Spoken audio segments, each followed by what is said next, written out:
Ukraine situation on the 7th of July 2023. 1. The Bakhmut battlefield once again returned to the center of the war in Ukraine. Only this time the Ukrainians attacked and the Russians turned to try to defend. After more than a month of fierce clashes, the Ukrainian side gradually captured the high point in the south of the city, near the village of Klishchivka, and from here, opened fire on Russian positions below, causing a lot of damage to the brigade. 83rd paratroopers, causing them to retreat chaotically into the residential area of the village. On July 6, 2023 alone, Ukrainian troops announced that they had advanced 1 kilometer in the direction of Klishchivka and approached this position. Russian troops continuously had to retreat from their previous defensive positions. But it seems that the main goal of the Ukrainian army seems to be to find ways to do the most damage to the Russian 20th Division, taking advantage of the terrain, rather than rushing forward. Many Russian soldiers, unable to withstand the shelling, surrendered. The Russian side is said to be gathering up to 50,000 troops here, in the face of the risk that the Russian army inside Bakhmut may be tactically encircled. However, the Ukrainians are also said to have used only a third of their existing forces, indicating that they have not yet decided on a final blow. Movies from the battlefield.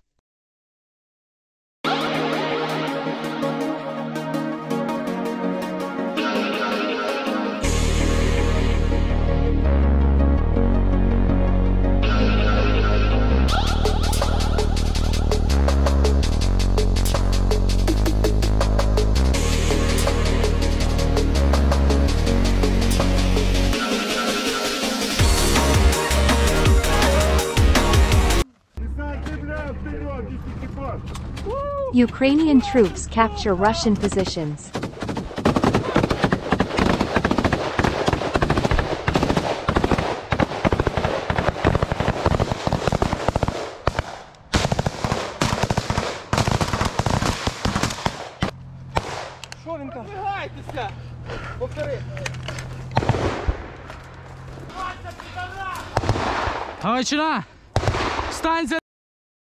Russian tanks were caught on fire.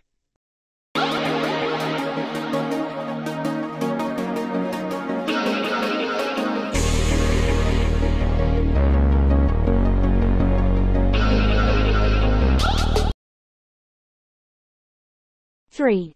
At the Zaporizhzhia battlefield, the Ukrainian army approached Robotyne. This is the front where the Ukrainian side has suffered the most losses when they first counterattacked, because the Russian side has planted up to 3 dense layers of mines, making the Ukrainian army unable to advance in a hurry. Bit by bit, little by little, the Ukrainian army kept moving forward. The Russians planted mines and explosives even in the trenches to trap Ukrainian infantry. The American Max Pro APC is very good. Even though it was hit by a Russian anti-tank missile directly, the people inside the car were still unharmed.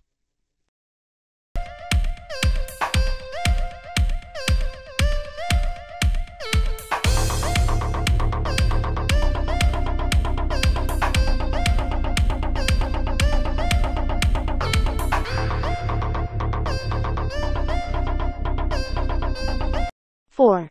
Next week there will be a NATO summit in Vilnius, Lithuania. This will be a very important meeting, in which the main topic will be to increase the military expenditure of the countries in the alliance to 2% of GDP, to support Ukraine as well as to discuss the continued support as well, such as the processes that allow the country to join the Union. Than 50 billion extra US dollars since we agreed our defense investment pledge in 2014.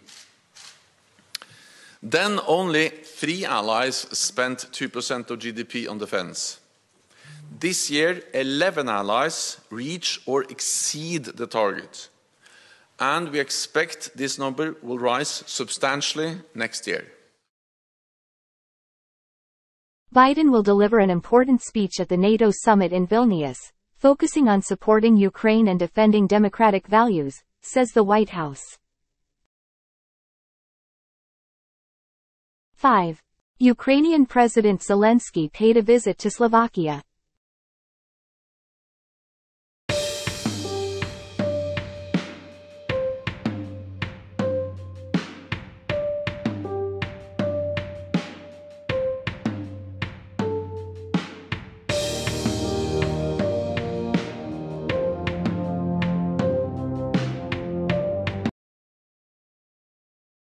He received a solemn reception as well as signed a contract to produce 16 self-propelled guns Susanna.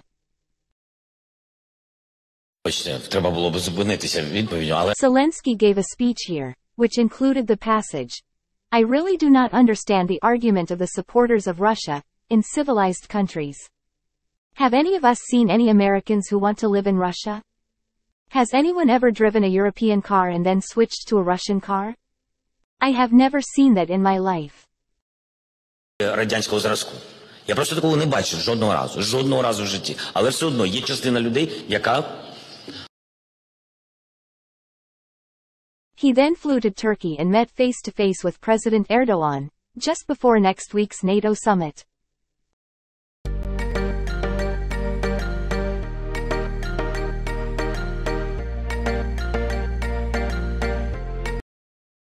Then Zelensky went to Bulgaria.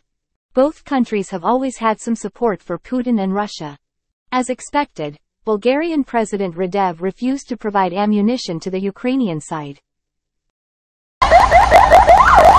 A small incident happened when a pro-Russian Bulgarian politician, dressed as a priest, jumped out in the middle of the road to block the convoy to cast a spell and curse Mr. Zelensky.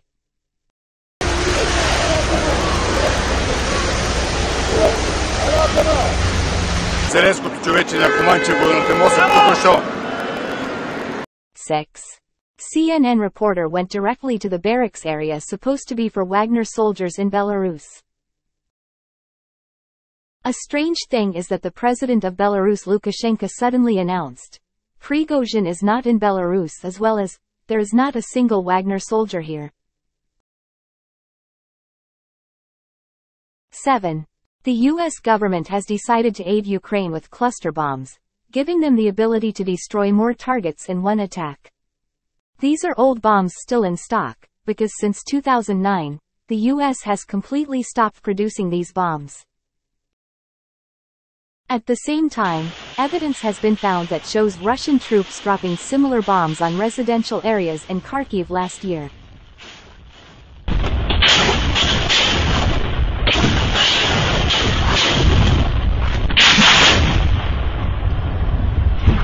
Thank you for watching, and I will see you in the next report.